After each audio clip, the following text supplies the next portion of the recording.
G'day guys, you're back with MiracleMAX. Some of the hardest faults to find are intermittent faults, shorts to ground, those type of things. Now if we start fiddling with stuff, we might inadvertently actually repair the thing and not know what we've done. So having a really good visual helps us to see if there's any faults before we start touching stuff. That's also when non-intrusive testing comes into play. I've got a 1999 Jackaroo in the workshop at the moment. I've just completed a service on it, but it's got no brake lights. Now it's got a blown fuse. I've chucked in another fuse just as a matter of course. Generally that's not the best method. It's blown again straight away. What I want to highlight today is the fact that we need to have a good visual before we touch anything whatsoever. So just follow along and I'll show you what I've found, or the possible fault at least.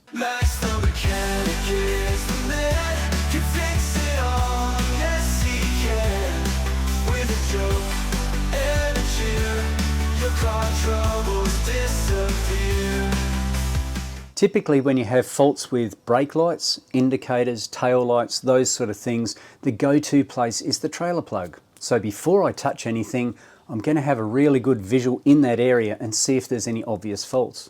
Let's have a look under the vehicle. There's my trailer plug, it's a flat style. Let's have a look at the wiring, if we can see any problems there.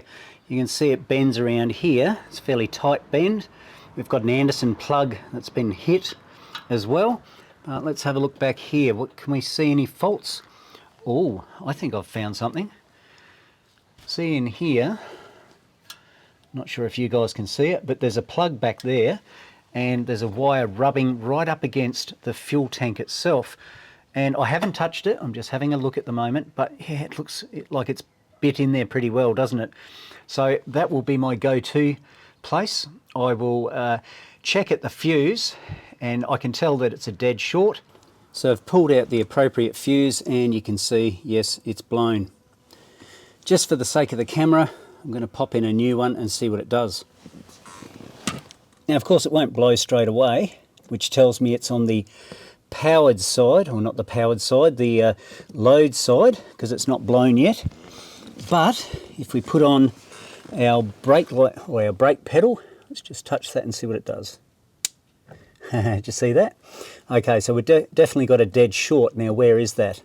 And how can I prove that the short is gone before I stick in another fuse? Okay, so what I've done is pulled out my fuse. I've just put a load across the fuse. So as you can see, at the moment, normally I'd stick in a bigger globe, but this one should be okay. It's about 1.78 amps. And at the moment it's okay, but if I put my foot on the brake, you can see it's very, very bright, isn't it? So now that I've established that I've got a dead short across the fuse there, or down to ground, I'm going to go across to that connector up against the fuel tank, pull it away, have a look and see if there's bare wiring, and see if it gets rid of this light here. That in turn will tell us that the short is gone. It's a bit hard to get my hand in there, but I'll just push it aside with a screwdriver for now, to see if that's the fault. See if there's any bare wire on there. Let's have a look. Can't really see. Yes, I can. Yes, there is bare wire there, guys. A bit hard for you to see. I'll get that out the road. I'll try and zoom in and put in an auxiliary light. Have a look there. Can you see that? I'll just zoom in for you. Okay, can you see that bare wire there, guys?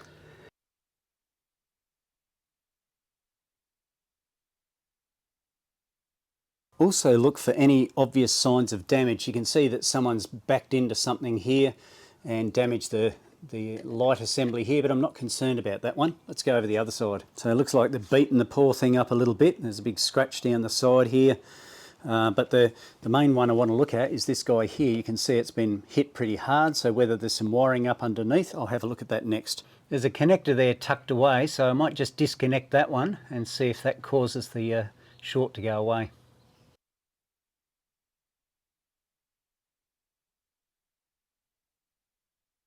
However, if we remove this tail light, the short goes away. Put our foot on the pedal and no light, so the short's gone. Now we've reconnected it just to confirm the short is there. Put our foot on the brake, yes it is there, and of course that's proven my theory. This looks like an aftermarket style of tail light assembly. They've probably smacked into something else previously. You can see even the earth point here for all of the globes is just twitched together. Very poor quality. Now I've got one lead on here, the other lead onto my brake light, and as you can see I've got a dead short there. If I go across to my park light, which is the next guy over there, I have normal resistance according to the globe. But how do I know that that short is not just the globe? If I pull out that guy there, that disappears, that's natural.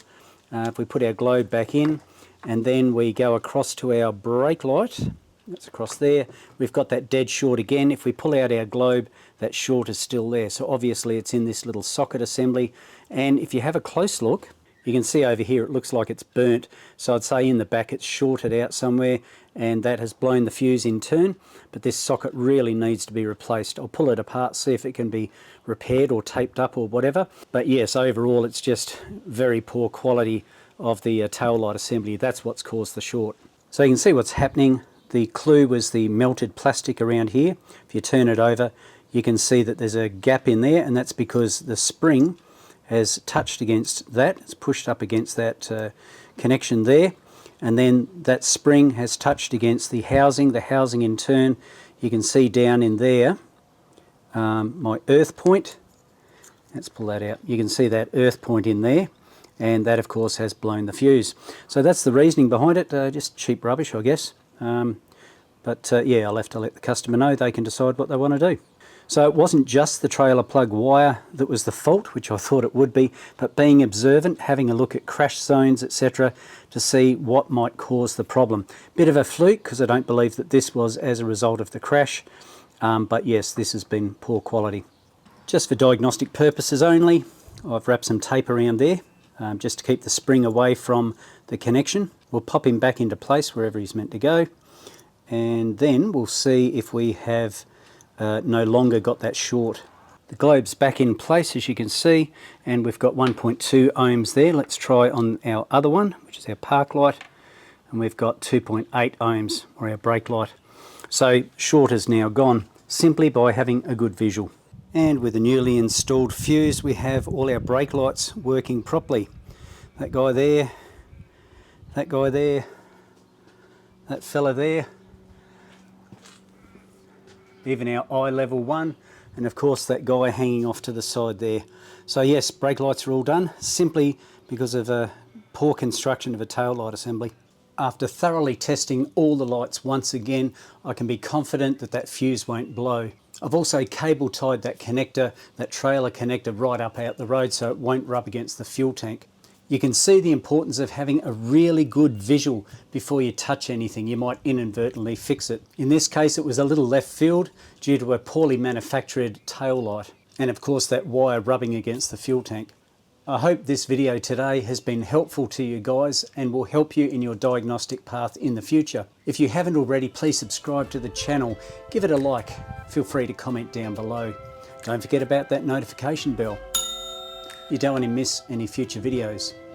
Have a look at Facebook as well as Instagram. Feel free to check out the rest of the channel. There might be other videos that interest you. So until next time guys, when we catch up, this is MiracleMAX signing off. I'll catch you later.